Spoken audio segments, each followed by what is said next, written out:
نحمدہ ونصلی علی رسولہ الکریم۔ السلام علیکم ورحمۃ اللہ وبرکاتہ۔ سامعین محترم، میں آج آپ کے سامنے حضور صلی اللہ علیہ وسلم کے عقیقے کے بارے مختصر سی بات کروں گا کہ حضور صلی اللہ علیہ وسلم کی ولادت کے 7ویں روز بعد عبد المطلب نے آپ کا عقیقہ کیا اور اس تقریب میں تمام قریش کو دعوت دی اور محمد صلی اللہ علیہ وسلم یعنی آپ کا نام تجویز کیا۔ قریش نے کہا ابو الحارث عبد المطلب کی کنیت ہے، آپ نے ایسا نام کیوں تجویز کیا جو آپ کے آباء و اجداد اور آپ کی قوم میں سے اب تک کسی نے نہیں رکھا؟ عبد المطلب نے کہا میں نے یہ نام اس لیے رکھا ہے کہ اللہ آسمان میں اور اللہ کی مخلوق زمین میں اس مولود کی حمد و ثنا کرے۔ عبد المطلب نے آپ کی ولادت سے پہلے ایک خواب دیکھا تھا کہ جو اس نام رکھنے کا باعث ہوا وہ یہ کہ عبد المطلب کی پشت سے ایک زنجیر ظاہر ہوئی کہ جس کی ایک جانب آسمان میں اور ایک جانب زمین میں اور ایک جانب مشرق میں اور ایک جانب مغرب میں ہے۔ کچھ دیر بعد وہ زنجیر درخت بن گئی جس کے ہر پتے پر ایسا نور ہے کہ جو آفتاب سے نور سے 70 درجہ زائد ہے۔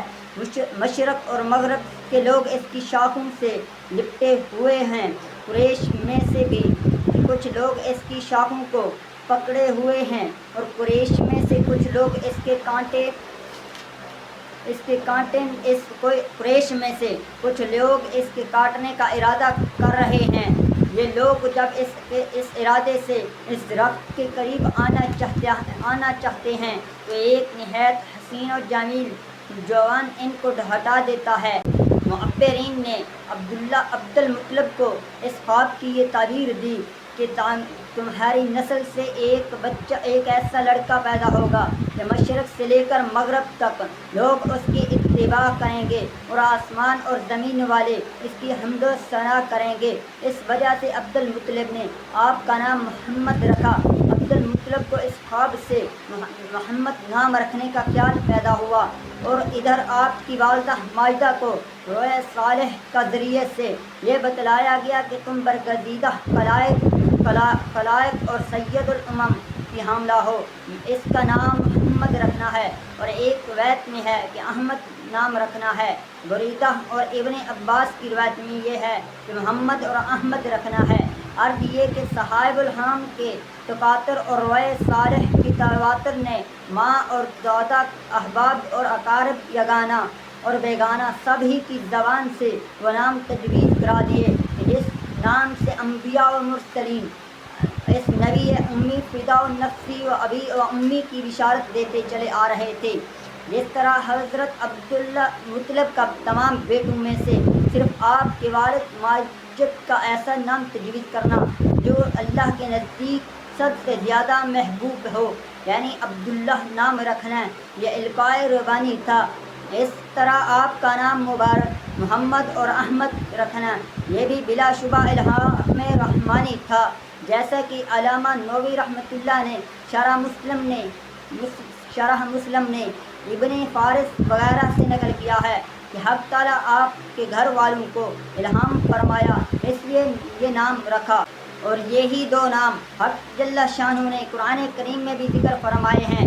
محمد الرسول اللہ وَإِذْ قَالَ عِيسَىٰ ابْنُ مَرْيَمَ يَا بَنِي إِسْرَائِيلَ إِنِّي رَسُولُ اللَّهِ إِلَيْكُمْ مُصَدِّقًا لِمَا بَيْنَ يَدَيَّ مِنَ التَّوْرَاةِ وَمُبَشِّرًا بِرَسُولٍ يَأْتِي مِن بَعْدِي اسْمُهُ أَحْمَدُ۔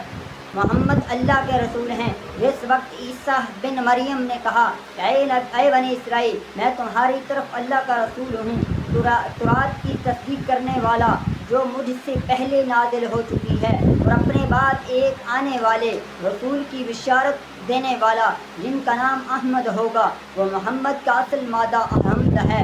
حمد اصل میں کسی کے اخلاق حمیدہ، اوصاف پسندیدہ، کمالات اصلیہ، فضائل حقیقیہ اور محاسن واقعہ کو محبت اور عظمت کے ساتھ بیان کرنے کو کہتے ہیں، اور تمہید جس سے محمد مشتق ہے وہ باب تفعیل کا مصدر ہے جس کی وضع ہی مبالغہ اور تکرار کے لیے ہوئی۔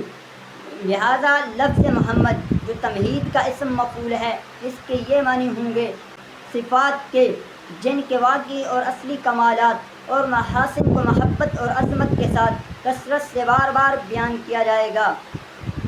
وما علینا الا البلاغ المبین۔